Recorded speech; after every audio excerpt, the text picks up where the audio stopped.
Mesdames et messieurs, bonsoir et bienvenue à notre programme Cause Pep Caplité.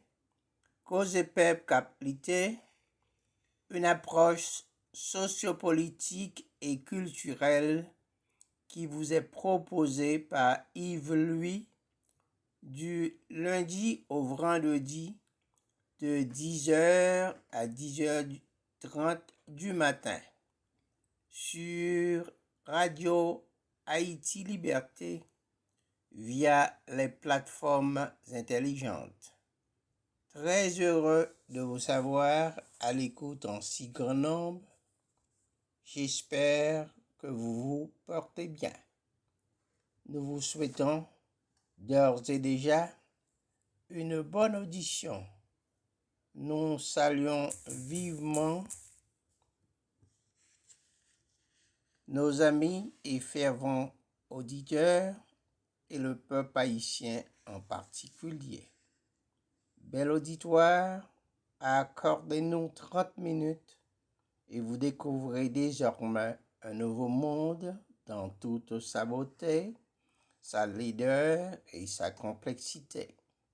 Cause peuple, caplité, le canon du présent et du vécu, votre rendez-vous avec l'histoire. Et maintenant, l'éditorial. Haïti à la dérive douce.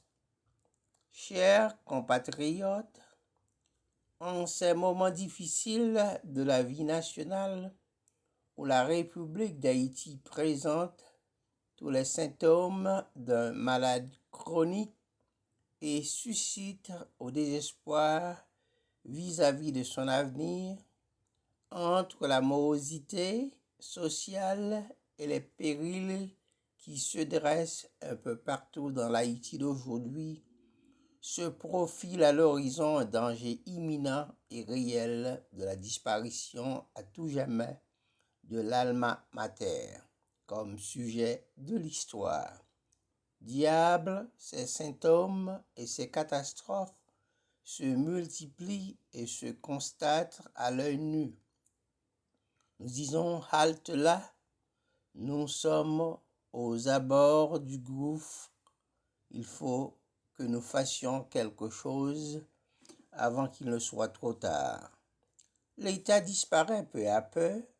La souveraineté et l'intégrité du territoire sont sous la coupe réglée d'un parti politique étranger qui a pour nom le co-groupe la communauté malveillante internationale.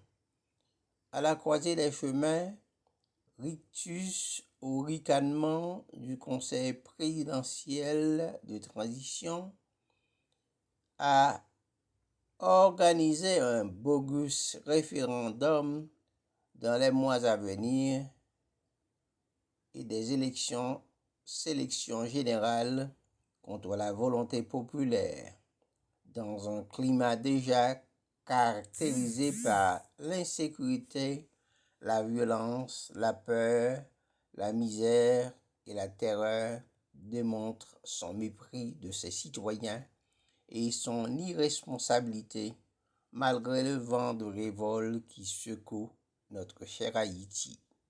Le désir effréné du pouvoir Lavalas d'avancer tête baissée dans son projet macabre pour organiser les élections générales prouve une fois de plus que les tenants du pouvoir placent leurs intérêts et leurs privilèges au-dessus des aspirations profondes aux libertés et aux droits du peuple haïtien. Aussi disons-nous clairement que cette attitude machiavélique constitue un obstacle de plus dans la cohésion sociale déjà en porte-à-faux par la politique du néant menée par des dirigeants dirigés selon le mot de l'autre. Les tenants de l'accord du 3 avril 2024 s'entre-déchirent. La corruption a atteint son paroxysme, l'insécurité bat son plein sur le territoire national. Le peuple est aux abois. De nos jours, aucune sélection ne saurait être possible avec ces satrapes qui prennent le pouvoir en otage depuis plus de 10 mois. Hélas, plus que ça change, plus que c'est la même merdique. Ah, pardon, je voudrais dire la même chose. La population ne sait aujourd'hui à quel sait s'œuvrer. Tout le monde conviendra avec nous que de rêves, d'objectifs, de grands desseins collectifs ne sont aujourd'hui que mirages, grimaces et des illusions, etc., etc. Si nous devons crier Saint-Michel-Archange, Saint-Antoine de Padoue, Auguste Ferraille, Ursule Dantor, Jésus-Christ, Yahvé ou Allah, la réponse appropriée est oui. À beau dire, c'est une affaire de tradition, de culture et d'identité. Ceci n'empêche pas cela. La vie est un choix. À chacun son choix. Les biens et les vaches seront bien gardés. N'est-ce pas vrai, mesdames et messieurs? Nous, patriotes haïtiens, n'acceptons pas de servir de façade démocratique à consommation internationale à un pouvoir irresponsable et négateur des libertés fondamentales. Ce conseil présidentiel de transition est amoral, immoral et n'inspire pas confiance à aucune entité. Des élections, il en faut, mais le cas spécifique d'Haïti, les Haïtiens doivent rompre avec la coterie et la bêtise de nos dirigeants dirigés et de la communauté internationale qui veulent nous faire croire que notre salut réside dans les élections truquées. Des élections périodiques ont eu lieu durant les années de l'occupation américaine 1915-1934.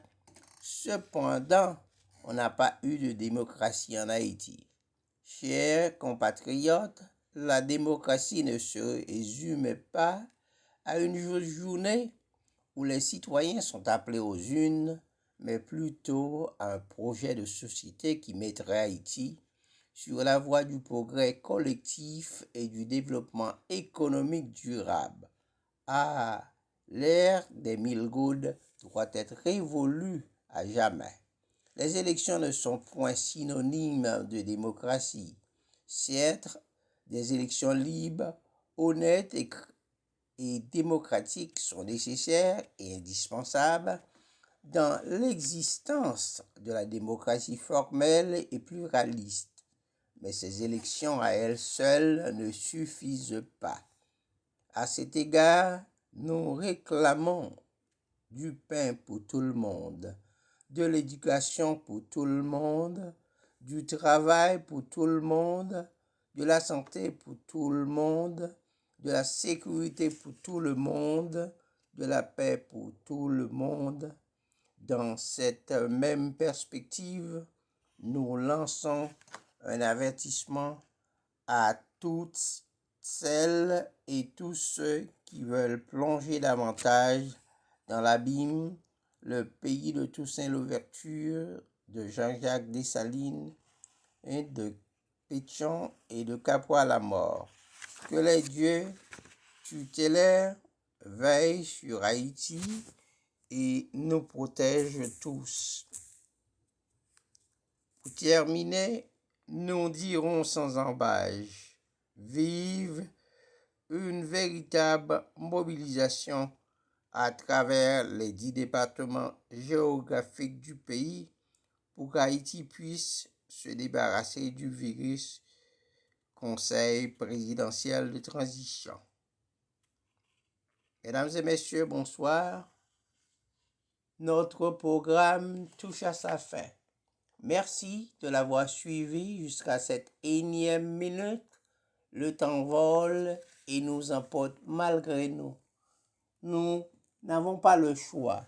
Il faut qu'on se sauve Nous avons beau vouloir le retenir, mais c'est lui qui nous entraîne.